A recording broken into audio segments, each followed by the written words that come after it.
Despite the various means by which investigators attempt to track down criminals during an investigation, there are thousands of cases that have yet to reach a conclusion, either due to a lack of evidence or simply because the perpetrators are smart enough to evade the long arm of the law.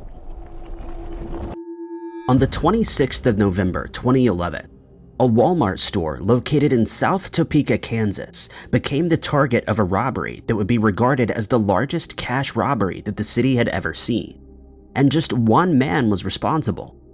But despite the culprit being caught on surveillance footage, he's never been identified. It all began just after 3:20 a.m. that morning, after the store had just finished its Black Friday sale, an event that can be very chaotic in itself. That's when a man walked into the store unnoticed and headed to the manager's office. Here, he demanded cash from the manager, who obliged, and he then simply walked out of the store as if nothing had happened, and managed to make his escape in a silver Chevrolet Malibu with the number plate 154 BSF. The car was later recovered, but it was found to have been stolen and no further evidence was found inside the vehicle, bringing the investigation to a screeching halt. It was later found that he managed to get away with around $250,000, and considering that this was a one-man job, that's quite the haul. Investigators are unsure whether this was an inside job, since the man bypassed certain security measures to get to the manager's office, but they aren't ruling it out as a possibility. The man can be seen in the CCTV footage wearing a tan jacket, jeans, black-rimmed glasses, and a black shirt. The brazen robber made no attempt to hide his face during the robbery, but he's still at large despite clear images being made available to the public. Staff at the store described the man as having a shaved head and a stocky build, and they added that he had a dark mustache.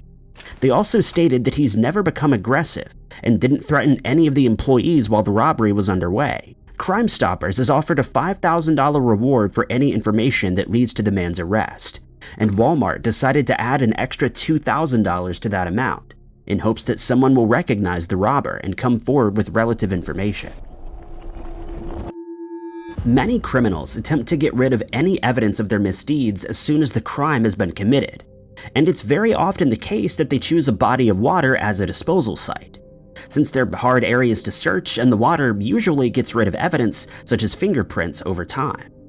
In 2022, Sailboat Lake in Broward County, Florida, was found to contain a graveyard of vehicles that may be tied to various crimes in the area, and the police are hoping that they might help in the apprehension of the criminals that were involved.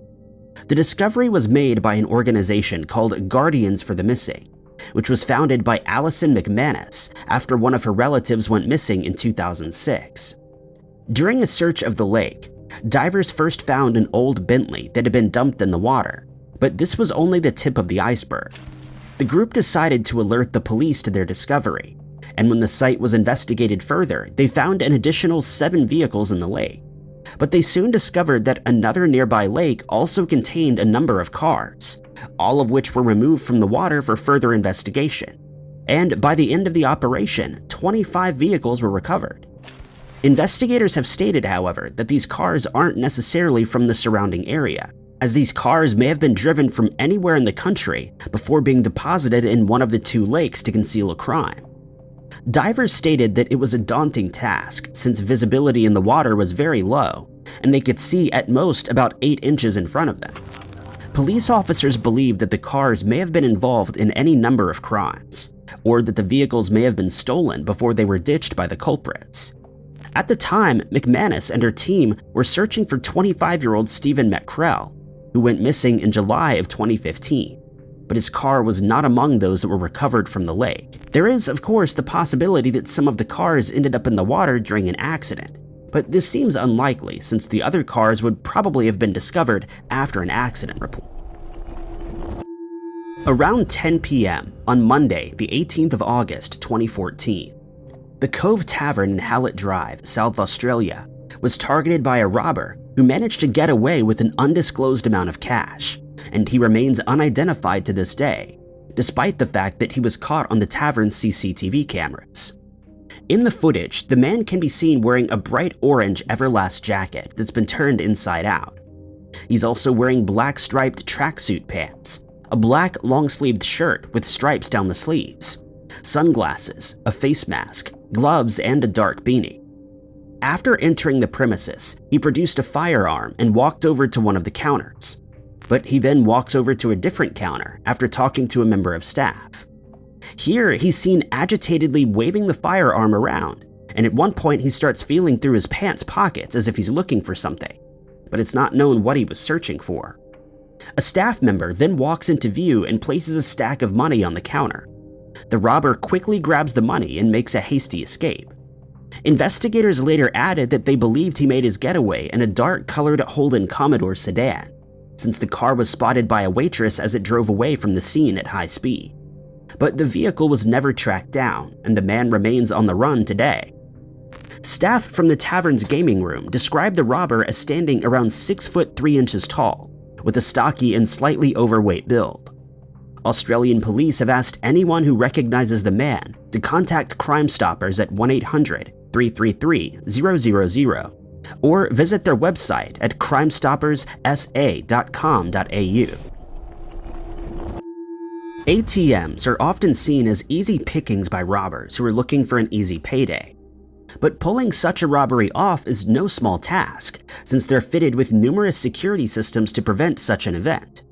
But disregarding this fact, one robber in Queensland, Australia, decided to attempt a robbery on an ATM machine that was situated in a sports club known as Western Suburbs Leagues Club. And his method of entering the premises has left the owner of the club and investigators shocked. CCTV footage of the incident from 2:57 a.m. on the 6th of January 2021 shows the club completely empty as it was closed for the night. But suddenly, dust can be seen flying into the building as the robber used a Toyota Hilux to smash into the front of the building. He's unsuccessful the first time, so he decides to make another attempt, and this time the vehicle makes it through the reception area's entryway backward. The front doors can be seen flying into the room, but unfortunately the robber's face isn't visible through the vehicle's windshield. Despite the fact that he made it inside successfully, the man then drives the Hilux outside again, and once again, he rams into the building. He would continue to do this a further 13 times, 15 times in total. When he was satisfied that he'd cleared the way sufficiently, he drove the vehicle outside one last time and enters the building on foot in search of the ATM, but he's left disappointed when he discovers that there's no cash inside the machine, since it was emptied and left open when the club closed for the night, and all the cash was transferred to a secure area for safekeeping in case of such an event. Witnesses near the scene described hearing the massive commotion, but stated that they were too frightened to approach the building, since they were certain that something untoward was happening. The robber caused a massive amount of damage that included not only the gaping hole left in the front of the building, but also walls that were all but knocked down, counters that were completely demolished, and even damage to the ceiling. The Hilux was later recovered a short distance away from the scene of the crime, but investigators found that it had been stolen sometime earlier from Eaton near Peak Downs Highway, and it was seized for further forensic testing, but no further evidence was found to identify the robber. The manager of the club, Kingsley Thiber, estimated the damage caused by the robber to be close to $250,000, in what many described to be the worst ramming robbery they had ever seen. Despite being caught on the club's CCTV security system, the robber was never identified, and Australian police have asked anyone with information on the case to contact Crime Stoppers at 1-800-333-000 or via the Crime Stoppers website. It's not often that a robber almost loses all of his takings immediately after committing a robbery. But one man in Cannes, France did just that in July of 2013, while he was making his escape after completing one of the largest jewel thefts that the country has ever seen. At the time, the Carlton International Hotel in Cannes was in the midst of a diamond exhibition called Extraordinary Diamonds, when a man walked into the hotel and produced a firearm that he then pointed at security officers, sales staff, and a manager that was on duty at the time. He demanded that they hand over the jewels, and fearing for their lives, they did as he asked. He then loaded his haul, which came to a total of around $138 million, into a suitcase that he had brought with him and started to make his getaway. But as he jumped through the window onto the street below, He lost his grip on the suitcase and it dropped to the ground, spilling the contents. However, the man was able to recover and he gathered most of the stolen jewels before fleeing. It's believed that he was accompanied by a fellow robber who was waiting outside the hotel in a getaway vehicle, but this was never confirmed by investigators. Quite unbelievably, another jewelry store in Cannes was robbed just 3 days later, possibly by a group known as the Pink Panther Gang, and they made off with millions in jewels without being identified. It's believed that this group of robbers included the same man who robbed yet another store a few days earlier, and on that occasion, he actually apologized for his actions, saying, "Sorry, it's the economic crisis." All in all, the robbery at the Carlton Hotel took a total of 60 seconds to complete, but it's hailed as the largest robbery of its kind to ever take place in France, and there isn't much hope that the jewels will ever be recovered. A spokesman stated that the robbers usually have the stones polished to change their size and shape as soon as possible after the robbery has been committed, ensuring that they can't be traced back to the scene of the crime. Investigators reviewed the hotel's CCTV security systems, but they found no useful evidence and the robber has never been caught. 24-year-old Vicki Lambertton had risen from humble beginnings. She and her siblings had grown up on a wheat farm in the 1950s and now wanted a better life. In the late 1960s, Vicki obtained her undergraduate degree from Clark University before setting her sights higher. By 1974, Vicki was studying for her master's in psychology at Assumption College in Massachusetts. Just before Vicki was due to graduate, she disappeared in what has become Massachusetts' biggest mystery. By 1974, Vicki and her husband, Mr. Lambertton, had been married for 5 years, and the relationship was rocky. In February of that year, Vicki moved out of the marital home and the two became estranged. Mr. Lambertton desperately pleaded for his wife to return, but according to him, Vicki was preoccupied with another man, Dr. Roger Barker, her psychology professor. Mr. Lambertton believed that he and Vicki were having an affair. When Vicki left the home, she stored her items in Dr. Barker's garage, fueling Mr. Lamberton's suspicions. Rumors of the affair quickly spread around the Assumption College campus, and the pair were seen in a new light. Despite the rumors, Vicki continued to work towards her master's degree while contemplating her marriage. 6 weeks after moving out of the marital home, Vicki called her husband asking to meet with him. She promised to visit him after she returned home from Maine. This would be the last time Mr. Lambertton would ever hear from his estranged wife. Vicki never returned home from her supposed trip to Maine, and the friend who had allegedly accompanied her hadn't seen or heard from her in weeks and confirmed that there was no trip to Maine. Vicki's family assumed that she had run away to start a new life, most likely with Dr. Barker. Dr. Barker returned to campus in March following a trip and a bout of illness. After her disappearance, Dr. Barker kept hold of Vicki's belongings for a year, at which point her brothers collected them. As most assumed Vicki left of her own volition, a missing person report was never filed. It wouldn't be until 2010 when investigators interviewed her brothers that an official report would be filed. Since then, the case has grown cold with very few leads. Anyone with information is asked to contact Detective Daniel Sullivan at 508-799-8466, quoting case number 2010-15115. October 14th, 1974, was shaping up to be another regular night at the Windmill truck stop near Indiana Highway 41 and 57 in Evansville, Indiana. 19-year-old Deborah Willhite had been working at the restaurant for a week and was enjoying her new job. The evening of October 14th would take a bizarre turn, leaving Deborah at the center of a puzzling mystery. Shortly before Deborah's shift ended, an unidentified man in sodden clothes entered the restaurant. Described as middle-aged with long dark hair, the man asked Deborah if she could give him a ride to a nearby hotel. He explained that he'd been hitchhiking along the highway in a cattle truck from Indianapolis to Evansville to meet with someone who owed him money. The weather outside was gloomy and rain lashed down on the windows. Deborah finished up her shift saying goodbye to her colleagues. This was the last time she was ever seen or heard from again. Moments after Deborah left, so too did the unidentified man, and it's unknown whether Deborah offered the man a ride. Hours later, Deborah's husband, Jeffrey Willhite, became concerned. Deborah had agreed to pick him up from a bar in Evansville, and his wife was nowhere to be seen. The two had spoken via phone earlier that evening to confirm their plans. Investigators assumed Deborah left in her 1966 green Ford Galaxy, license plate 26B2953. But what happened after that is a mystery. After Deborah failed to show, Jeffrey called his mother-in-law to tell her that he wouldn't pick their daughters up.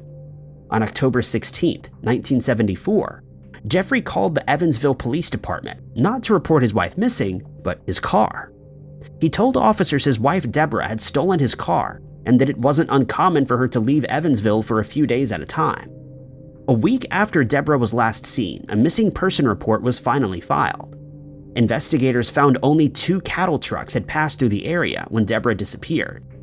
Unfortunately, one driver did not recall picking up a hitchhiker, and the second could not be found for questioning. Customers at the windmill told investigators it appeared Deborah and the strange man knew each other, and the two were engaged in comfortable conversation. Deborah's case has had a few possible leads, including rumors that she was buried in a pit outside of Elberfeld, Indiana, and searches of the area turned up nothing. Misty Walker, Deborah's only surviving daughter, continues to fight for the truth and justice in her mother's case. Deborah Ann Willhite is described as a white female with brown hair, green eyes, 5'6" and 120 pounds. Anyone with information is asked to contact Commander Brian Bailey of the Indiana State Police, District 35, at 812-867-2079, quoting case number 353711. In 1975, 23-year-old Nancy Perry Baird was living in East Layton, Utah with her 4-year-old son. Nancy's ex-estranged husband resided in Wyoming, and she was doing everything she could to provide for her son. This included working at the Fina gas station in the 200 block of South Highway 89. Nancy often worked alone, which worried her friends and family. By 1975, rumors of a dangerous serial killer targeting women in western states had crept into Utah, putting everyone on edge. July 4th, 1975 was no cause for celebration for Nancy. She was scheduled to work at the Fina gas station, leaving her son in the care of her parents. Around 5:30 p.m., a Davis County sheriff's officer passed the gas station during his routine patrol and saw a smiley blonde Nancy behind the counter. 15 minutes later, the store was empty. The officer rushed inside fearing a medical episode, but what he found was far more disturbing. Nothing in the gas station had been disturbed. No money had been taken from the till and nothing had been stolen. There was no sign of a struggle and everything was in order. The only anomaly was $10 worth of gas that had been pumped but not paid for. Nancy's car keys, and handbag were found at the scene with nothing missing. Witnesses recalled seeing a truck at the gas station shortly before Nancy disappeared, although the connection to Nancy's case is unclear. According to reports, the Davis County Sheriff's Office took on Nancy's case and concluded that she was likely a victim of the infamous serial killer Ted Bundy. Bundy was asked about Nancy Baird, to which he denied any involvement. Nancy had long blonde and red hair, which did not fit Bundy's fixation with brunettes. If still alive today, Nancy would be 71 years old. Nancy Baird is described as a white female with blonde or strawberry blonde hair, hazel eyes, 5'2" to 5'3", and 90 to 100 pounds. Anyone with information is asked to contact Sergeant Robert Thompson of the Davis County Sheriff's Office at 801-451-4100, quoting case number D1104588 or 752873. 21-year-old Michael Scott McLaughlin had obtained a place at the College of Visual and Performing Arts at Syracuse University in New York. Michael started his degree pursuing art and photography, but as he progressed through his degree, his attitudes and disciplines changed. In October of 1975, Michael announced that he was taking a short study break with plans to re-enroll in January. Unfortunately, Michael would never make it to his new classes, and he's been missing ever since. Michael and his 5 roommates shared a home in Syracuse, New York. He was said to be friendly and outgoing, and it wasn't uncommon for Michael to leave for a few days at a time. At the time of his disappearance, his girlfriend was studying overseas, and he often made trips to see his parents in Long Island. The last reported sighting of Michael came on October 23, 1975, when he left his apartment. His roommates told the Syracuse Police Department that Michael was looking for a ride to the 100 block of Marshall Street when he left. After leaving the apartment, Michael was never seen or heard from again. According to reports, Michael was headed to Marshall Street to get lunch, but had already eaten that afternoon, and he didn't tell his friends if or who he was meeting or where he intended to eat. Bizarrely, Michael also left with $3,000 in his pocket, which had been given to him by his dad to pay for a Mercedes at a local dealership. Michael nor the money ever made it to the dealership, and the 1963 Mercedes Michael had been eyeing up remained in limbo. An investigation was launched, but now, almost 50 years later, investigators are still no closer to uncovering the truth. Michael Scott McLaughlin is described as a white man with long blonde hair, blue eyes, 5'11" to 6 foot, and 165 pounds. Anyone with information is asked to contact the Syracuse Police Department at 315-442-5111, quoting case number 064-12839 or W89068. 23-year-old Michelle Ellis had a bright and promising future ahead of her. Michelle's stunning looks got her part-time modeling gigs, which fit perfectly around her studies at the Indiana-Purdue University. She also worked at Sears in Indianapolis and was well-liked by everyone she met. In August of 1978, the lives of the Ellis family would be turned upside down in what was one of Indiana's most bizarre yet least known missing person cases. While studying at the Herron School of Art, Michelle lived at home with her parents. On July 28, 1978, Michelle quit her Sears job out of the blue. Her employers were stunned. Michelle had never discussed quitting before, and her reason for quitting remains unknown. Michelle left the family home on August 2nd at around 8 a.m., hopping in her red 1973 Oldsmobile Omega. This was the last time she was ever seen alive. An hour later, passers-by noticed a red Oldsmobile standing at the side of the road on Fall Creek Parkway. It was Michelle's car. The Indianapolis Police Department were called to the scene and discovered that the car had run out of gas. The passenger side door was unlocked and opened, and inside the car, officers found Michelle's car keys, handbag, ID, checkbook, and driver's license, but there was no sign of Michelle. The Indianapolis Police Department interviewed witnesses who recalled seeing Michelle walking north from her car. Some witnesses also recalled seeing a car being pulled in behind Michelle's as if the driver was offering assistance. Michelle never collected her final paycheck from work, and her distraught parents reported her missing. On December 11, 1980, Michelle's parents received a chilling phone call. Michelle's case had run cold by this point, and her parents hoped the call was from an officer with news. As she pressed the phone to her ear, she heard a female voice saying, "This is Michelle," before the line went dead. Investigators have never been able to confirm the validity of this call. If still alive today, Michelle Ellis would be 68 years old. She's described as a black female with black hair and brown eyes, 5'4" and 115 pounds. Anyone with information is asked to contact Detective Chester Price of the Indianapolis Metropolitan Police Department at 317-327-6160, quoting case number 52119-5EA. In 2022, an entity some have called the first AI cryptid was created. Her name was Loab, and just why she was so persistently disturbing remains a mystery. Loab was created by writer and filmmaker Steph Maj Swanson, who went by Supercomposite on Twitter, now X. She was one of the early adopters of AI art generation and was experimenting with some programs when she made the creepy discovery. Supercomposite recounted Loab's creation on a thread on Twitter. She was experimenting with negative prompts.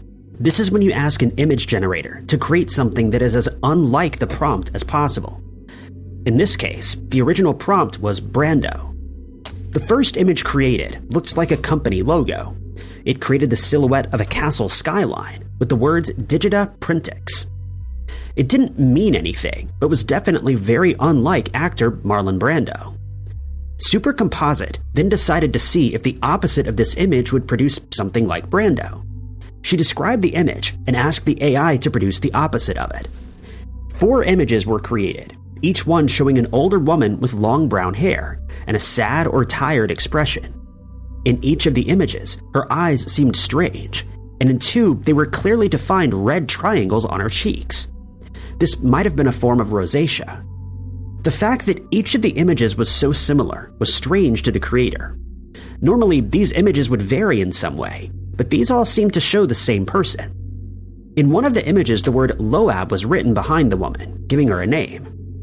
Supercomposite continued to experiment with the images. She mixed images of Loab with other AI-generated images. The first was from a prompt asking for a hyper-compressed glass tunnel surrounded by angles in the style of Wes Anderson. What came back were some extremely disturbing images, but ones that quite clearly showed Loab. Mixing Loab with other images also continued to retain the key features of the woman. Often, it can be easy for AI-generated images to distort an image of a person, so much so that they no longer resemble the original image. But that wasn't the case this time. But more disturbing was the fact that no matter what image Loab was mixed with, the resulting picture always seemed to be something horrific. The original images of Loab were a little creepy, but it was clear that the AI systems associated her with horror and disturbing imagery, and it kept coming up again and again as new images were generated. Supercomposite next tried mixing these images with other images, and then mixing those as well. Loab's features were retained through multiple generations of the process. At some points, she would disappear only to come back in later generations. There was something about Loab that the AI latched onto. It wasn't long before people online began to make up stories about the mysterious woman. She was described as some kind of demonic entity inhabiting the AI, or the liminal space of negative prompts. A series of strange TikTok videos went viral after a man claimed he was living in an empty apartment building. The creepy phenomenon was dubbed Menugate, and even after 3 years, it seemed like exactly what happened is still a mystery. The TikToker in question is an Atlanta-based lawyer named Cody. It started in October of 2021 with a simple video showing Cody walking through the halls of his apartment building. He explained he'd been worried for a while because he never saw any of his neighbors, even though the building was supposed to be full. Now, he seemed to have proof that something strange was going on. On the Friday before the video was taken, someone had delivered menus for a Chinese takeaway restaurant. The menus were stuck into the door frames and would fall to the floor if the doors were open. But when the video was filmed on Sunday, all the menus were still in place. Either nobody came in or out of their apartment for 3 days, or something strange was happening. Commenters were immediately intrigued and gave suggestions about what might be going on. Some thought that this might be part of some money laundering scheme, or that the properties were owned by Airbnb hosts. Cody made more videos and provided more information. He lived in a nice part of Atlanta, a city that already has a housing crisis. The building was good, and Cody thought the rent was fair. According to the building's website, there were only a few apartments available to rent, but he was sure that most of the building was completely empty. One video shows the building's parking lots. The lot for his floor was much more full than he was suggesting, but many of the cars were covered in a thick layer of dust and looked like they'd been abandoned. At least one of the vehicles had a registration that had gone out of date in 2019. The lots of other floors were more empty, and the roof was completely void of cars. This was in a city where parking is at a premium. It was clear there was something strange going on, but it still could have had a mundane explanation. The building was near a university, and some have suggested that the residents might simply have been students who were on break. But most universities are still in session in October, and that wouldn't explain why the phenomenon continued for years. It can be easy to fall into disturbing Wikipedia rabbit holes. The encyclopedia hosts articles on the most disturbing events of human history, and changes as we learn more information about the topic of an article. With related articles just one hyperlink away, it can be easy to spend hours exploring some of the most disturbing and strange events in human history. It's this that Neurocracy mimics, as it leads players through a story of gritty crimes and conspiracies. Neurocracy has been called an ARG and hypertext fiction. It's a web-based game, but not one in the traditional sense. ARGs, or alternate reality games, are a type of interactive storytelling, usually based on the internet. The story is set in an alternate world, often one that's in some way more disturbing than our own. Although what exactly the narrative of the story is has to be pieced together by players. In a typical ARG, the creators hide clues like secret codes or hidden messages in various pieces of media, leading to a scavenger hunt across the internet. Like all storytelling formats, different ARGs can differ wildly, but one thing that typically defines this type of storytelling is that it's on the player to figure out what's going on. While many ARGs will provide puzzles and codes across the internet for players to decipher, Neurocracy takes a different approach. The game takes place in 2049, with the entire story told through Omnipedia, a successor to Wikipedia. Shortly before the start of the game, a helicopter was taken down by a hacked security drone. One of Omnipedia's main investors, Chu Xiaoyang, loses his life in the attack. Players are tasked with piecing together the story of what happened to him and who was responsible for the frightening crime, solely through the use of Omnipedia's articles. As the game progressed and new episodes were released, changes would be made to these articles, which were recorded through a revision history, much like the real-world encyclopedia. These articles and their revisions provided clues into the story, as well as revealing some intriguing pieces of world-building, like a game show hosted by an AI. Solving the mystery could feel much the same as falling into a Wikipedia rabbit hole in real life, uncovering new information and connections you didn't know about before, and learning more about our history and the world around us. Just like typical ARGs, there was no player interface other than the Omnipedia articles itself. There's no way to keep progress through the story, and the game's creators recommended having a separate document to make notes and identify clues that would help solve the story. There's a Discord server and forums where players share their theories and clues that they've uncovered while playing the game. It's often said that once something is on the internet, it's there forever. But that might not always be the case. There's a great expanse of lost media that was once online, but removed at some point for whatever reason. The most famous of these is Slamfest 99, otherwise known as Super Smash Bros. Live. In 1999, Nintendo was looking for a unique way to market its new fighting game, Super Smash Bros. Strange TV advertisements showing people in character costumes fighting one another. But the fighting wasn't limited to the TV screens. On April 24, 1999, Nintendo of America organized an in-person promotional event for the game at the MGM Grand Adventures theme park in Las Vegas. Booths were set up so people could play the game, and industry journalists were invited. But the main draw was a choreographed wrestling match featuring the 4 characters from the commercials. The match featured Mario, Yoshi, Donkey Kong, and Pikachu facing off in 2 teams. According to eyewitness reports, it started with Donkey Kong attacking Mario, before Yoshi took over to fight the classic Nintendo antagonist. Both Donkey Kong and Pikachu showed off moves that were specific to their characters. At one point, Mario went on a rampage, taking out all 3 of the other performers. The match ended after 17 minutes. All 4 characters went to the corners of the wrestling ring before charging one another. Everyone was knocked out, and the announcer declared the match a draw.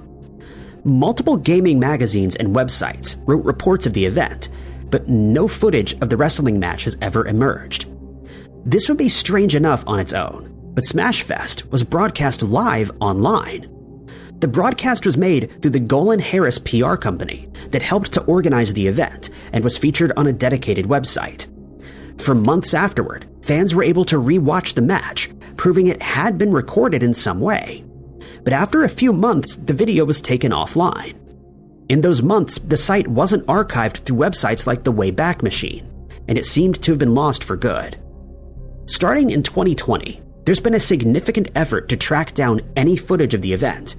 People have contacted those who were involved in the production, and new information has come to light. It emerged that the costumed performers were actually from the Cirque du Soleil, and the announcer's script was inspired by the 1989 movie No Holds Barred. Tragic events that took place just a few days before Slamfest meant Nintendo limited publicity for the event, and only around 100 media outlets knew about it. That made it even less likely that someone who attended in person managed to record the fight. The investigation did uncover new images from Slamfest, and from the making of the TV commercial that used similar costumes. One of the photos seems to be a still from the match, but lacks any of the artifacts that would be present in a 1995 livestream, suggesting it came from a recording that wasn't actually streamed. It's not known if it was possible to download the recorded livestream. If it was, it's possible a Nintendo fan might have the footage on an old hard drive. Even if it wasn't possible, there's still hope a fan might have made a copy in some unofficial way. Some of the most disturbing things on the internet have no connection to creepy videos or online horror stories. They're places where real people talk about their most horrifying desires. These might be hidden in some obscure corner of the internet, but the website, Dana Shrine, received enough media attention to put it in the spotlight.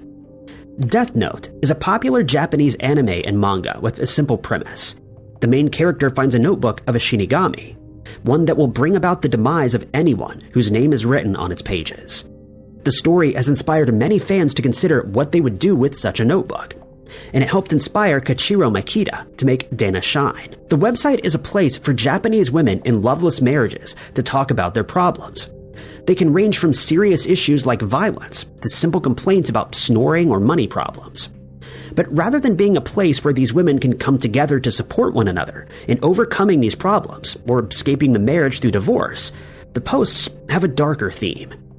The forums are used like the women's own notebook, with wishes for their husbands to get into horrible accidents and lose their lives. Some of the posts go into a terrifying level of detail about how they wish their husband's final moments to go. Most of these can be read as frustrated vents of women with few other outlets.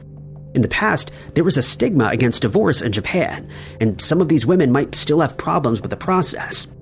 If divorce isn't an option for whatever reason, they can feel stuck in loveless marriages. The feelings of fear or frustration grow until they form into these dark fantasies, but the posts on Dana Shine are mostly just fantasies. Some women follow up on their posts with stories about the website working. Not long after making their posts, their husbands would get into serious car accidents or have some other medical problem.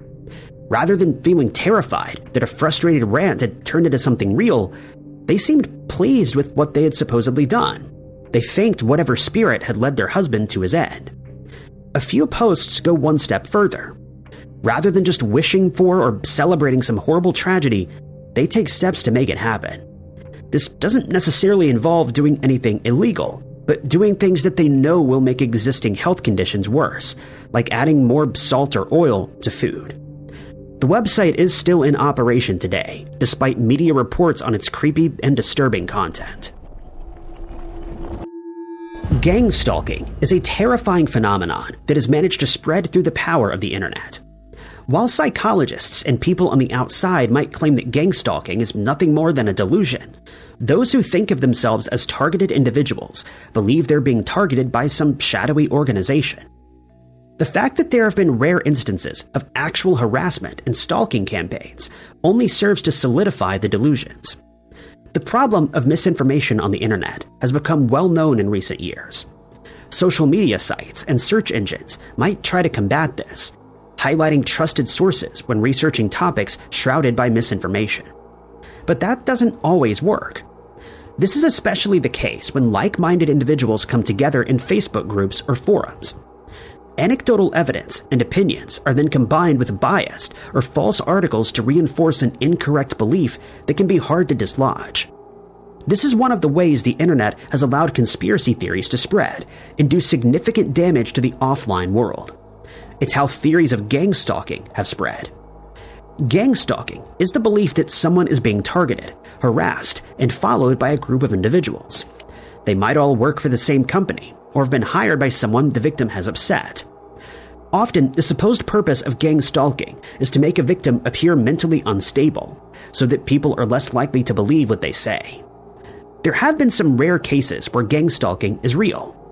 For example, in 2019, employees at eBay harassed and stalked a couple in the US who'd been critical of the company in an online newsletter. The couple were threatened online, sent a book about surviving the loss of a spouse, and had a GPS tracking device hidden in their car. But most of the gangstalking stories described on forums aren't like the eBay case. There's nothing in the way of actual evidence for their claims. Instead, evidence comes in the form of photos of strangers they encounter while still out and about, who they believe are some of those involved in the harassment campaigns. The reasons for being stalked varied. Some thought they were being targeted by former partners or acquaintances that they'd upset at some point. Others pointed to former employers. A popular theory was that victims were part of some government experiment, like the continuation of the infamous MKUltra experiments. Many of the victims claimed to have suffered from mind control on top of stalking. Others thought that the harassment might be of alien origin. Studies showed that more often than not, the supposed victims of gangstalking campaigns were actually suffering from untreated mental illness. Among other things, they suffered from paranoia and grandiosity. They were ordinary people who had no reason to draw the attention of organizations that would have the means to commit such a widespread campaign. The internet can be a powerful tool, connecting people with the resources to get the help they need. It can also provide community, but unfortunately, that isn't always a benefit. The idea that humans are living in a simulation has come up a lot in fiction. Long before computers even existed, philosophers have speculated that we might not be living in a genuine reality. For most people, the idea is nothing more than a fun piece of fiction or a thought experiment. Even if this were a simulation, there would be little that could be done to change that. But in 2017, a Reddit and 4chan user, going by the name of Tsuki, seemed to believe this wasn't only possible, but necessary. The origins of the Tsuki project began on the maladaptive dreaming subreddit. The person who had become known as Tsuki posted about having a world inside of his mind. He called this system space and said it consisted of different dimensions that were coded by other people. The current system we live in was called life, but the system was unstable and needed to be shut down. The poster seemed to be going through some significant mental health problems, and other users reached out to tell him to see a specialist, but Tsuki didn't respond to this. Not long after, the same individual appeared on 4chan, where he explained his world more thoroughly. The different systems ran on a type of energy called aurora, a finite resource. Life was the system that humanity currently lived in, but it had a faulty code. Restarting the system multiple times had not worked, so plans were made to shut it down. Tsuki had been sent to the life system to help migrate people from here to a new system, LFE. This was described as being bigger and better, where anything was possible, although it resembled a cyberpunk Tokyo. Migrants had to sign up by July of 2017. After that, they would pass away and their souls would be transferred to LFE. After 150 years, life would be shut down, and anyone still on this system would have their souls lost to the abyss. The 4chan post was met with plenty of skeptics, but also many people who wanted to sign up for the new system. Tsuki created a website named the Tsuki Project, where updates were posted and automatic signups could take place. It wasn't long before the Tsuki Project was being described as a cult. It wasn't clear just how many of those that signed up genuinely believed in this simulation theory, and how many believed this was a game or a work of fiction. Many were drawn in by the promise that the new system would treat everyone like they were important. Forums were made for future migrants, where a sense of community was built. This could be good, especially for those who were isolated in the real world. But it also fostered some negative behaviors, like harassing those who pointed out problems and potentially dangerous ideas. Even though Tsuki encouraged his followers to spend as much time as possible in life, gathering knowledge and enjoying themselves, some talked about bringing about their demise early, so that they could go to the utopian world of LFE as soon as possible. For many, this was little more than just a dark joke. But for those with existing mental health problems, this promise of a better afterlife could be dangerous.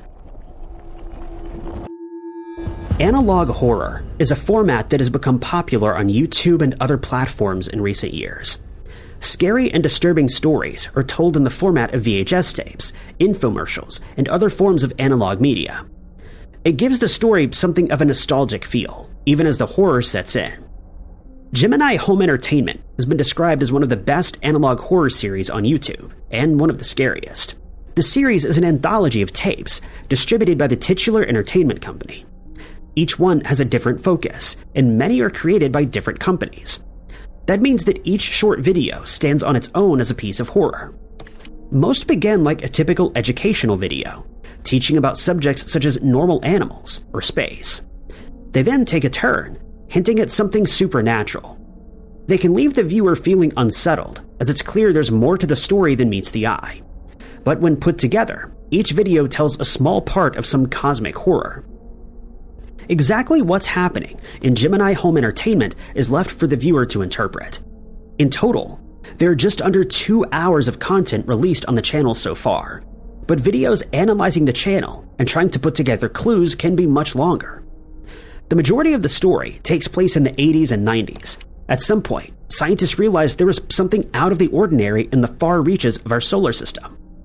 Through videos about the planets that orbit our sun, viewers learn of a mysterious ninth planet, sitting between Neptune and Pluto.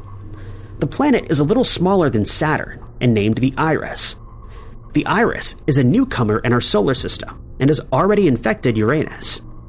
It seems to have impacted on Saturn, making the planet's rings narrower. One video also describes Jupiter's Great Red Spot as a wound. Something has been sent from the Iris to Earth. There's a strange alien race, or multiple different species of alien. Just how these species are related to one another is one of the main mysteries that fans of the series have been puzzling over since the series began. Whether one species with different forms, or multiple different types of aliens, it's clear these intruders are hostile to humans. What makes Gemini Home Entertainment stand out from other horror series is a lack of jump scares. Series creator Remy Abodi stated this was something he wanted to avoid. Instead, the tension and uneasiness build throughout the videos, but there's no release. There's simply an ever-growing dread that things are not right, and there's little that humanity can do to change its trajectory. As of this moment, the last video on the channel was published in June of 2023, but Remy Abodi continues to provide updates on their Patreon. Ever since it was first invented, Google Translate has been a useful tool. It connects people with information in languages they don't speak, and helps to break through language barriers, but the tool isn't perfect. There are often instances of mistranslations, or the tool not properly picking up tones and other factors of language. But sometimes the website produces something that doesn't seem to be a typical translation error. In May of 2025, a social media user noticed something strange when going through a series of translations. The phrase, "I'm having a wonderful day," was translated into French and then Chinese. The Chinese characters were then copied into the input side of the tool, while the language was still set to French, and then it was translated back to English. The response was disturbing, stating that the Chinese people are in danger. Soon, other people online were finding similar strange anomalies. Messages written using Chinese characters, but being translated from French to English, gave translations that didn't line up with the original text. Many seemed to imply something sinister was happening in China, but others looked like navigation menus from websites or other strange sentences. This wasn't the first time something like this had been detected. In November of 2021, someone started a report on Google Translate's help forums, drawing attention to the issue. The responses assured the user that this wasn't a deliberate attack. It was simply an algorithm mistake, brought about by people not using the tool as it was intended. That didn't explain what was exactly happening, though. One Redditor suggested that the mistake might be from character encodings. Chinese characters are 3 bits, but Latin letters are only 1. Google might be trying to break the Chinese character down into 3 Latin letters, which leads to the mistake. But even if that was the case, it should have only produced gibberish rather than intelligible phrases. In 2017, people on 4chan noticed something similar while using the tool to translate from Somali to English. Users experimented using phrases written in English and then broken down into fragments, so words were at most only made up of 3 letters. They then told Google to translate the phrases from Somalian to English, producing many disturbing results. The phenomenon was dubbed Translategate. Many of the phrases translated to something biblical in nature. In some ways, these might be the easiest to explain. Google Translate works through a machine learning AI. It was fed lots of data, and then used that to figure out what user translations are. The original data is often texts that have been translated into multiple languages, but for some languages there aren't many of these Rosetta Stone-like texts. One text that has been translated into these uncommon languages is the Bible. If it was used as one of the few pieces of source data for a language, it might explain why the tool produced religious-sounding phrases while trying to make sense of gibberish. Exactly what happened and why remains a mystery to this day. It's likely a combination of coincidence, selection bias, and possibly some users providing translation suggestions to try to make more creepy translation. In April of 2019, a Reddit user posted images of a strange book that they found to the r/RBI subreddit. It kicked off a mystery that would spread across many online and real-world locations and remains unsolved to this day. The first post in the mystery was made by a user calling themselves Sen Junkie Einstein. According to the post, Sen Junkie purchased an old book at a junk store in Fort Mill, South Carolina. The book was Around the World in 2,000 Pictures, a 1956 travel book with a particular focus on the US. Inside, Sen Junkie found symbols and codes written in pencil and blue ink, along with coordinates and what looked like diagrams. Around 50 pages had strange markings on them. According to Sen Junkie, the more I look at it, the less I understand.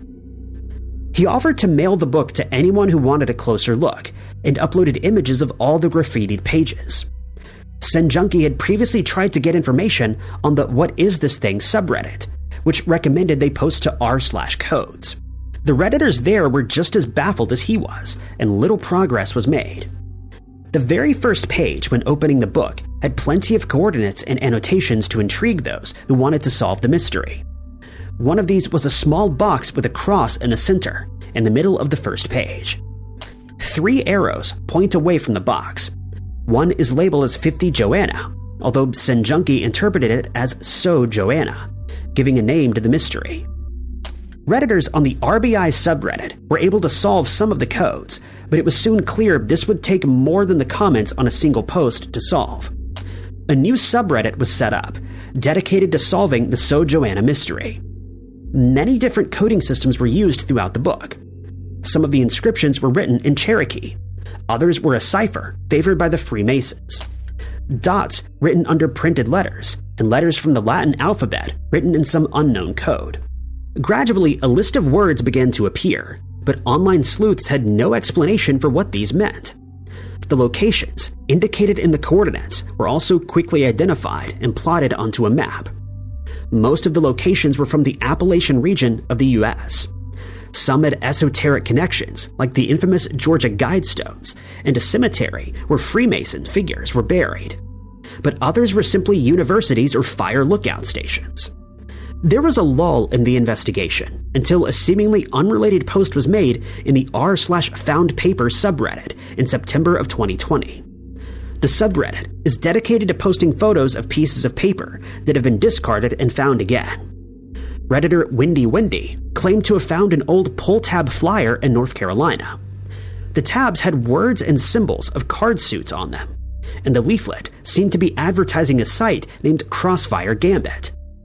This was one of the words that had clearly been written in the SoJoana book, and the words on the pull tabs were those that had been decoded. The website featured a list of code words, along with more that were presumably hidden somewhere in the book, all arranged in sections of 13 words each. The discovery reignited the mystery.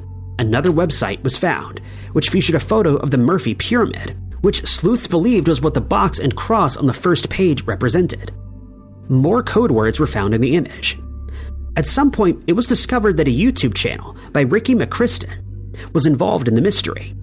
The strange videos included photos of playing cards, which were matched up with words on the Crossfire Gambit site, and provided more codes to be uncovered. One Redditor got in touch with the store where Sen Junkie supposedly purchased the book. The store revealed they'd never had a copy of Around the World in 2,000 Photos, but had received a letter with photocopies of pages and more coded information. The SoJoana mystery is still ongoing. There's a lot about the mysterious book that has already been uncovered, but every solved clue only seems to lead to more questions. It seems likely this was part of some kind of alternate reality game, but it was clear that a lot of resources were put into it, especially when people went to the real-world locations and found more clues. The mystery is a fascinating rabbit hole that only seems to get deeper the more that is discovered. Rainer, a man born in Austria in 1899, is included in the Guinness World Records as the person with the most variable stature ever recorded. While he was still a child, it became evident there was a problem with his physical development, and this continued until his passing in 1950. Adam was born in Graz to normal-sized parents. As a toddler, he seemed like any other child his age, but from the age of about 5, his physiology changed, and he became very skinny and weak, and the other children his age were soon much taller than he was. At the age of 18, he joined the military and served his country during the First World War. At the time, he measured just over 4 feet, and hence was unable to join the Austro-Hungarian army. He was diagnosed as suffering from dwarfism, as the average height for people with the condition is around 4 feet. He remained determined to join the military once more, and he tried to enlist again the following year, but again he was rejected for his height, or lack thereof. But by the age of 21, it was noticed that his hands had grown to normal size, and that he needed a US size 10 shoe. But the rest of his body stayed smaller than average. But that all started to change soon after his 21st birthday. Just 2 years later, his shoe size had doubled, and by the time he was 31, he stood over 7 feet tall. He'd grown at a rate of about 3.6 inches per year, something that was unheard of, and doctors were at a loss for an explanation. Soon, they noticed that he developed a curve in his spine, and his cheeks, lips, ears, and eye sockets had become much larger than they were before. In 1930, 2 doctors started studying him extensively in an effort to understand his condition, and this would continue for about 9 months. While it was never definitively confirmed, it was believed he was suffering from a condition called acromegaly, which is the result of a benign pituitary tumor. This causes the sufferer to experience rapid growth in specific parts of their bodies, and in many cases it results in that person passing away. Even though this condition has not been confirmed, it was decided that Adam should undergo surgery to have the tumor removed, but he was warned that this was a very risky procedure. But if it were successful, it would stop him from growing even further and likely save his life. For example, the tallest man, Robert Wadlow, considered the same surgery at the time, but he was advised against it since it was deemed too dangerous at the time. Adam agreed, and luckily the surgery went without a hitch. He was re-examined a few months later, and while his growth had slowed, his spine had curved even further. He'd started losing vision in one eye, the hearing in his left ear, and complained that he was struggling with headaches. Adam was eventually unable to walk, and he had to remain in bed. This never changed, and he would remain bedridden until his passing in 1950, after he was transferred to a care home. After his passing, he was measured and found to be around 7 foot 8 inches tall, and it became clear he'd still been growing while bedridden. For centuries, people have been pondering the existence of mermaids. Sailors in ancient times reported seeing the creatures while they were out in the open seas. And while these claims have been dismissed as either hoaxes or the misidentification of other creatures, many people still believe that they are real. Some of the most famous supposed sightings of mermaids include the Mermaid of Kiryat Yam, which was spotted in Israel in 2009. It's often seen at dusk, and on some occasions would seem to perform tricks for those who gathered on the shore to watch. Even Christopher Columbus reported he'd seen several mermaids while on his journeys. While he and his crew were sailing in the waters around Hispaniola, they reportedly saw 3 different mermaids. He added that they would often play in the water ahead of the ship, and whenever the ship approached, they'd rise up out of the water. He did also state, though, that they were nowhere near as beautiful as they were usually depicted, and he described them as mannish. It's been suggested, though, that what he saw was actually a manatee. Mermaids have also been reported in Africa. A construction crew that was working on a dam in Zimbabwe in 2012 decided to flee when they encountered what they believed to be a mermaid that attempted to stop them from working any further. The crew was dismissed, and another was hired in its place, but these men also fled after encountering the creature, stating they could no longer bear working under constant harassment from mermaids. The Cayman is another well-known suspected mermaid that was spotted in South Africa by a group of friends who were camping close to a river.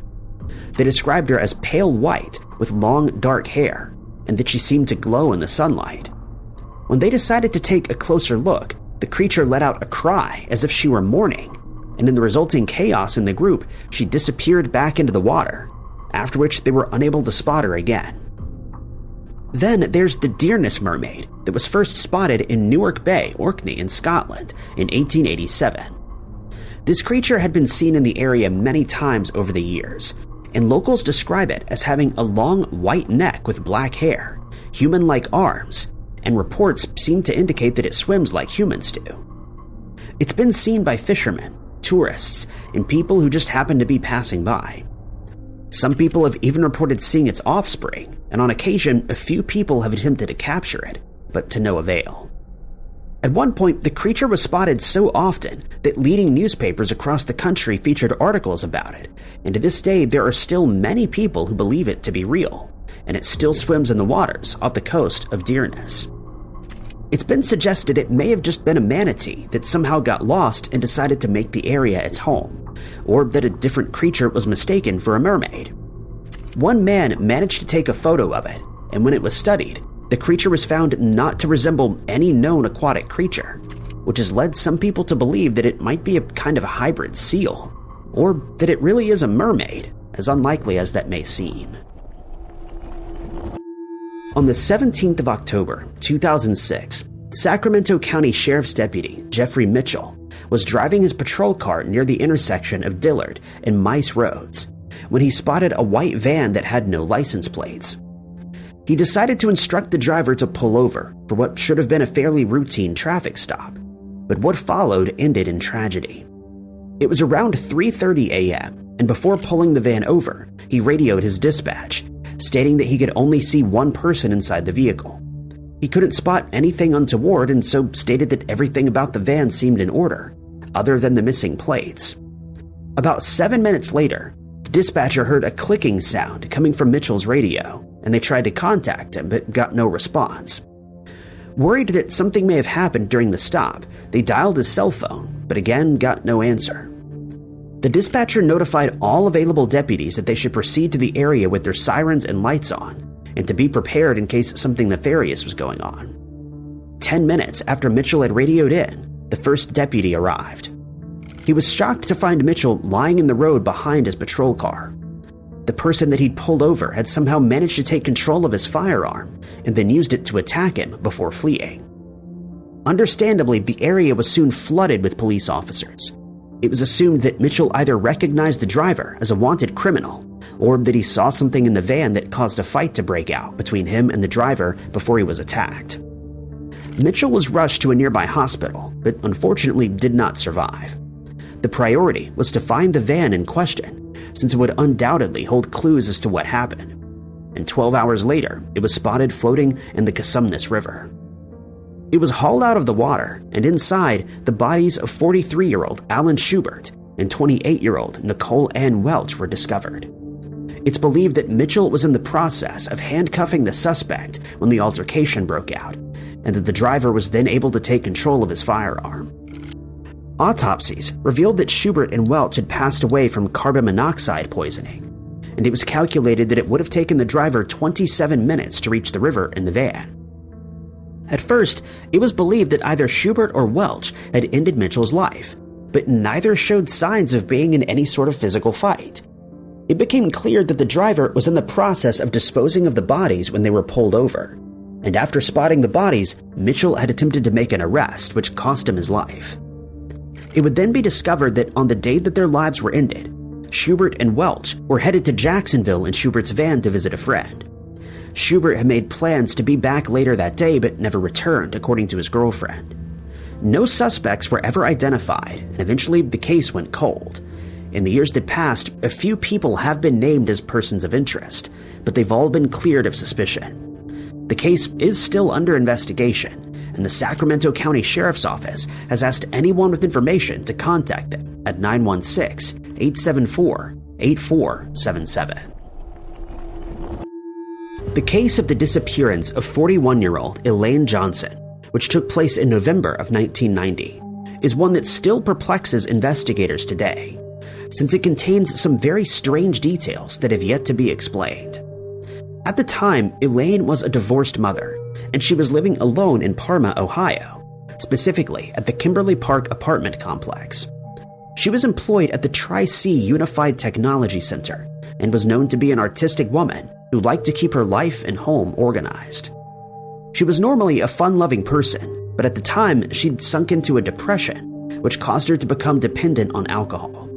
She had, however, met a man named Brian Sachs, and the two started dating, but not much is known about him.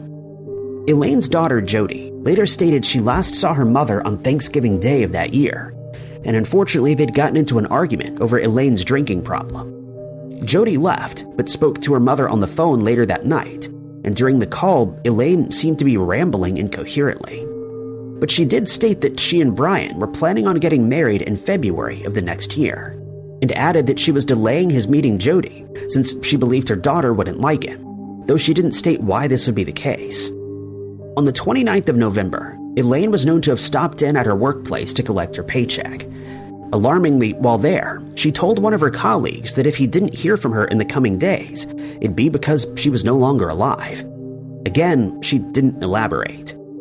When her coworkers hadn't heard from Elaine by the 3rd of December, they contacted Jody, who immediately rushed over to her mother's house to check on her. There, they found her car still in the parking lot, but inside her apartment, there was a lot of cause for concern. The lights were left on despite it being the middle of the day. Her glasses were left on a kitchen counter. Her possessions, including her purse, ID, credit cards, and coat, were all still in the apartment, but Elaine was nowhere to be found. Her storage locker had been opened, and her apartment keys were missing. In the building's laundry room, it became apparent that Elaine was in the middle of doing a load of washing when she was interrupted, since her clothes were found in the washer and dryer. When the police arrived, they decided that Elaine had simply decided to leave of her own accord, despite the fact they wouldn't go into her apartment until 2 weeks later. Footage found from the complex showed Elaine in the elevator 3 days prior to her disappearance, and none was ever found of her leaving. A few strange notes that had been written by Elaine were also found, but their meaning remains unclear. They mention Brian, her drinking habit, and a few incoherent sentences like, "My want, Brian, but I love my thinking. Sorry, open door the light too fast." Brian's behavior in the days that followed was described as strange.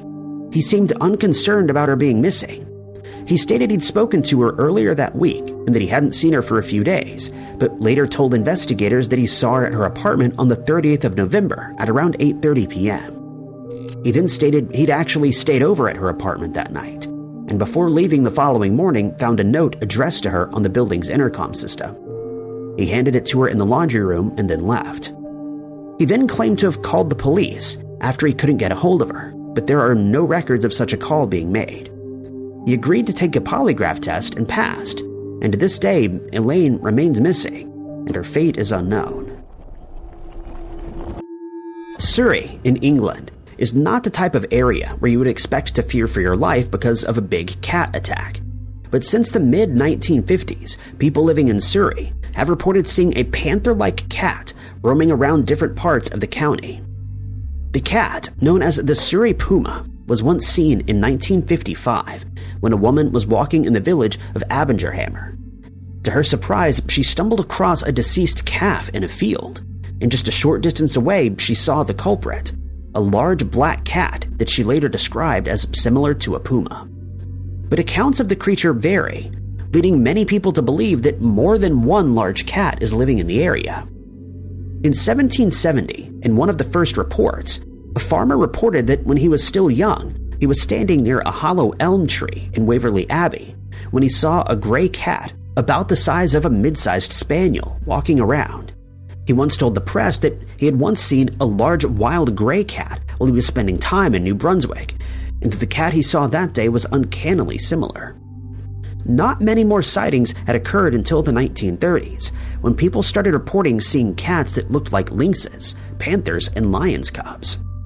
By the 1960s, the police were receiving as many as 2 reports per day, and in 1966 alone, more than 360 people believed they'd encountered a big cat that did not belong in the area.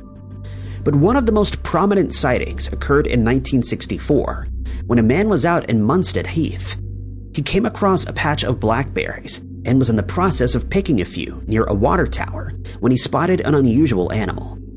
He described it as being about 5 feet long, standing 3 feet high, and with a long tail and a face like that of a cat.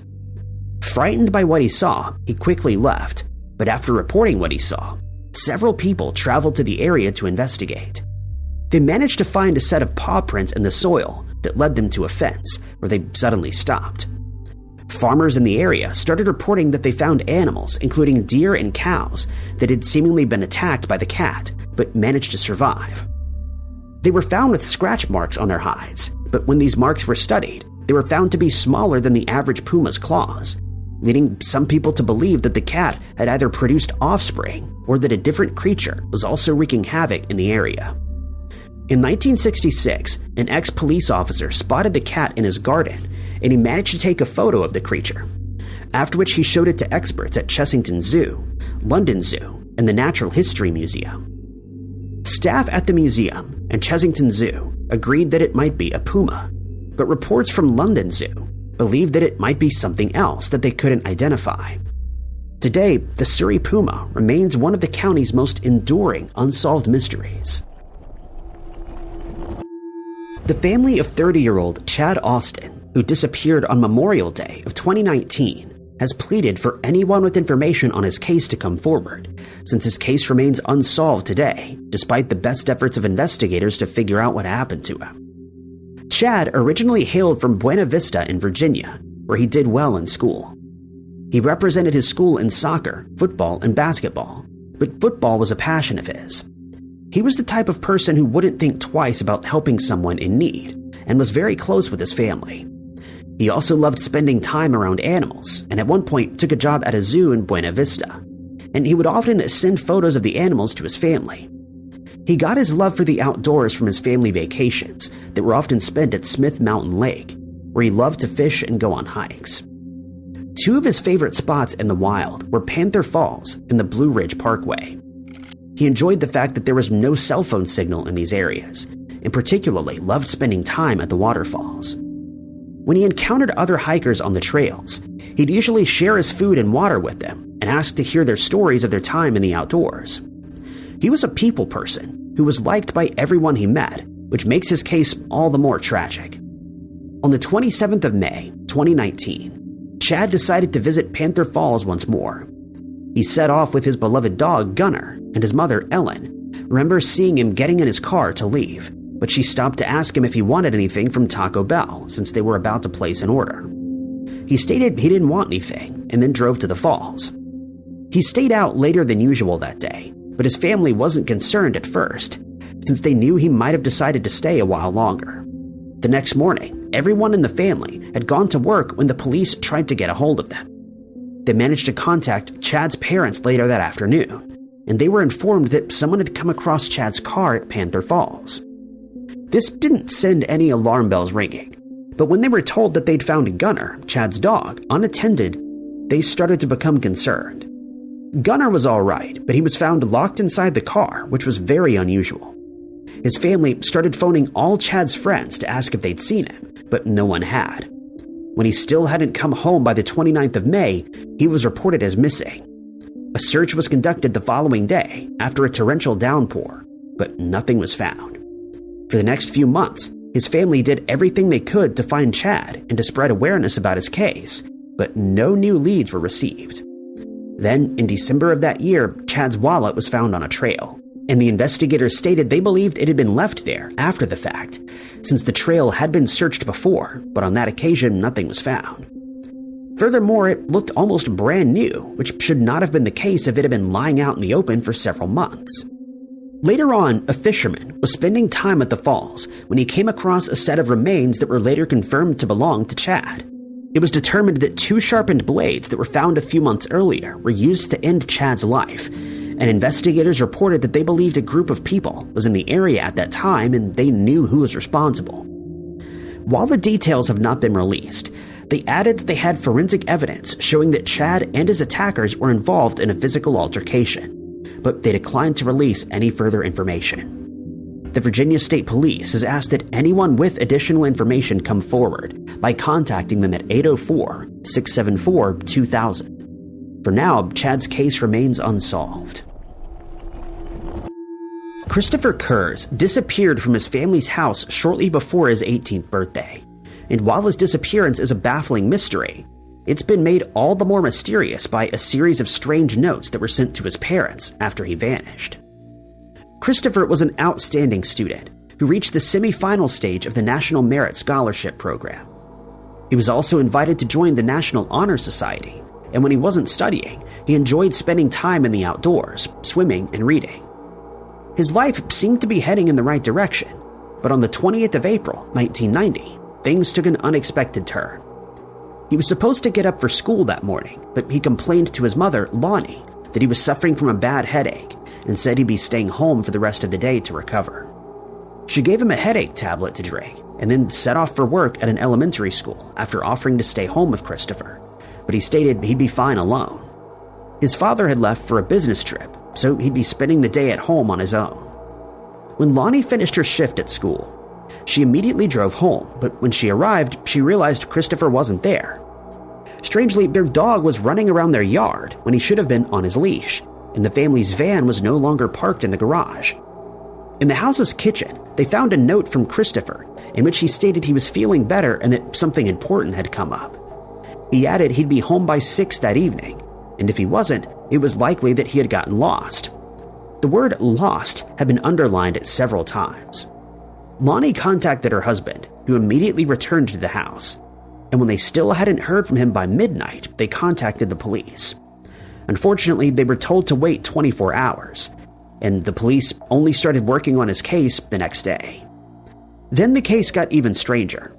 Christopher's parents received a note from him via mail. It was sent from Duluth in Minnesota and revealed that Christopher had lied about having a headache that morning. He added that he needed to lie to them so that he could gain access to the van, so that he could go, quote, "not even I know where." They recognized the handwriting as Christopher's, but were baffled by his decision to simply disappear from their lives. Investigators determined he'd withdrawn $200 from his bank account that day, and that he had taken one of his father's firearms with him, but he left the ammunition behind. 2 days later, the family's van was found in Itasca County, and inside they found the keys and another note with his parents' information. The area was searched by dogs that followed his scent into the woods, but after a mile, the trail disappeared. Not long after that, a man contacted the police to report that he'd picked up a hitchhiker fitting Christopher's description, and that he'd dropped him off in Duluth. Then his family and their neighbors started receiving calls from an unknown person, but all they could hear were the sounds of a party going on in the background, and it was never confirmed who they were from, though his parents feel certain that it was Christopher who was calling, but chose to remain silent for reasons unknown. Then, in 2004, investigators received a letter that was posted in Seattle, in which they were told to stop searching for Christopher. It also stated he was now a guardian angel who would come home when he chose to. The author of the note was never identified, and to this day, Christopher's whereabouts remain a mystery. Thomas R. Clancy, known to his friends and family as Dick, had a difficult childhood. He grew up in a poor family that lived in New York during the Depression era. As an adult, he chose to join the military and would become a B-17 pilot who completed more than 40 bombing missions and who walked away from 2 plane crashes. Upon his return home, he met and married Jane Carson, and they remained married for 3 decades while raising 12 children. He became a salesman while serving in the Air Force Reserve. In 1966, he and his family relocated to Texas, where he bought and successfully ran the salvage center of Dallas. He eventually sold the business to his sons, after which he purchased an insurance agency. In 1981, he got remarried to Jonathan Dunson. He was known as a kind soul who would often donate to children's charities and would often pay for the vehicles behind him at toll booths. By November of 1983, one of his daughters had become critically ill and was taken to a hospital in Dallas. Dick had visited her in the hospital, but he'd never returned home, and when his wife hadn't seen him by the 12th of November, she started to worry. A few days later, one of his sons spotted his car in the Anatole Hotel parking lot in Dallas, but Dick was nowhere to be seen. He decided to check the car and found nothing of use inside, but when he opened the trunk, his worst fears were confirmed. The trunk had been lined with newspaper, and on top of that was Dick. He was deceased, and his hands had been carefully crossed on his chest. He was dressed in just his boxer shorts and socks, and his watch, ring, and bracelet were missing. The police were called, and it was determined he'd been attacked with a firearm. In the days that followed, it came to light that several of the family members had started accusing each other of ending Dick's life, and the police immediately suspected that either Jonathan or his son, Tommy, was responsible for the attack. Clay was found on the car's tires, indicating that Dick may have been attacked elsewhere, and that he was placed in the trunk before the car was driven to the parking lot where it was found. Samples of the clay were taken, but it's unclear whether they were ever sent for testing. A $10,000 reward was offered by the family to anyone who could provide information on what happened to Dick that day, but to no avail. Investigators have since stated that certain details in Dick's case have been marked as classified, and that they continue to search for new leads, but to date, no suspects have been named, and the case remains unsolved. Technology can be the source of a lot of frustration when it doesn't work the way we expect it to. But an incident that involved an author named Ken Webster was far stranger than most computer issues that most of us have experienced in our lives. It all started in 1986 when Ken, his girlfriend Debbie, and one of his friends Nick were in the process of renovating a cottage in Donaldston, England, which dated back to the 18th century.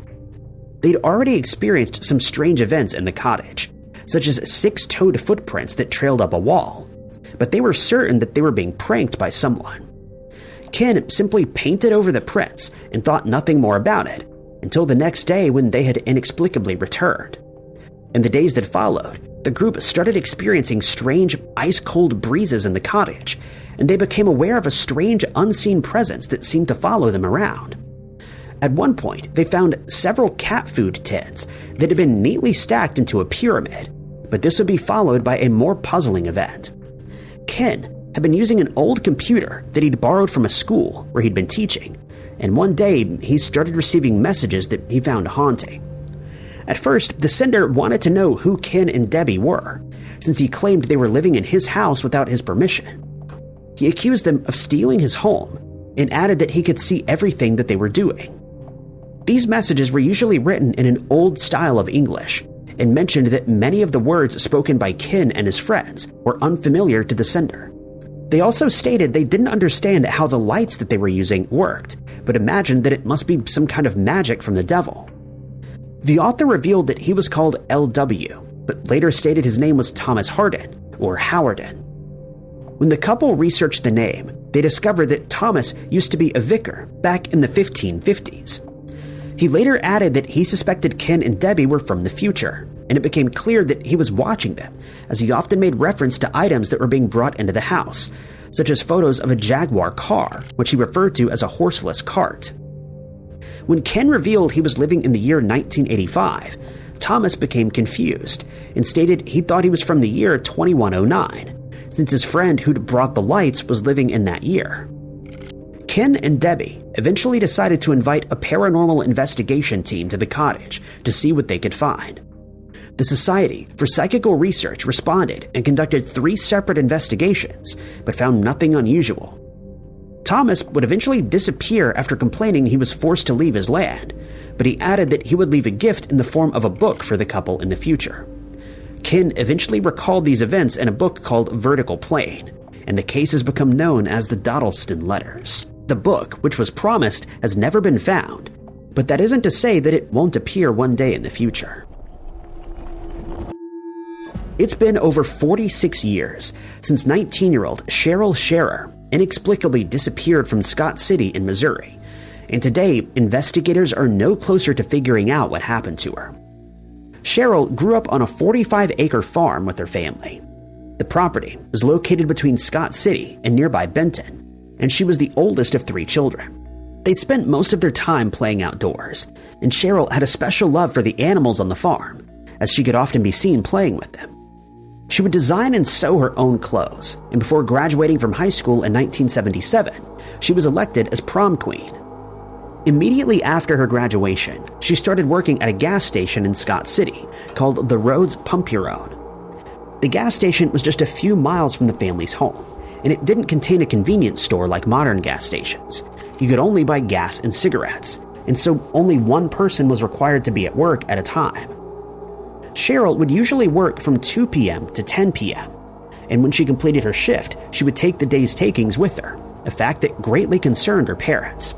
Hence, they were delighted when she switched to the 6 a.m. to 2 p.m. shift. But on the 17th of April, 1979, the family's lives were irrevocably changed. Cheryl left for work early that morning while her siblings went to school. Her father had left for work and her mother was at home, but Cheryl never returned. Volunteers from the area started searching for her, but could find no clues to her whereabouts. Missing person flyers were placed in envelopes and spread around the area in hopes that someone had seen her, but no one came forward with information. Since there was no internet or cell phones back then, the family would place the flyers in envelopes and post them to certain addresses, but for decades, nothing more was ever found. Cheryl's case was immediately classified as a kidnapping, and it's believed that she was taken during a very specific 10-minute window. At 11:30 a.m. that morning, she'd called the house out of boredom and asked her mother what they'd be having for dinner that night. She also stated that she was looking forward to doing some sewing when she got home, and according to her mother, the call was as normal as any other. The call lasted about 10 minutes, and Cheryl was seen at the gas station by another employee minutes later. But when they returned, she was no longer there. This means that she was abducted between 11:40 and 11:50 that morning. The other employee was only scheduled to start work at 2 p.m., but decided to stop in for a short visit while he was out doing a few chores. She called the police to report her as missing, and when they arrived, they found Cheryl's checkbook, ring, and purse in the booth. Her car was still parked outside with the keys inside. Cash had been taken out of a money bag, but the register was still full. Several people were named as suspects, but they were all cleared of suspicion, and Cheryl's fate is a mystery that may never be solved. Thank you guys so much for watching. If you liked this video, be sure to hit that like button. Also, don't forget to subscribe and click that notification bell to keep up to date with all of our future uploads. But my name is Ty Knotts, and I'll catch you guys in the next video.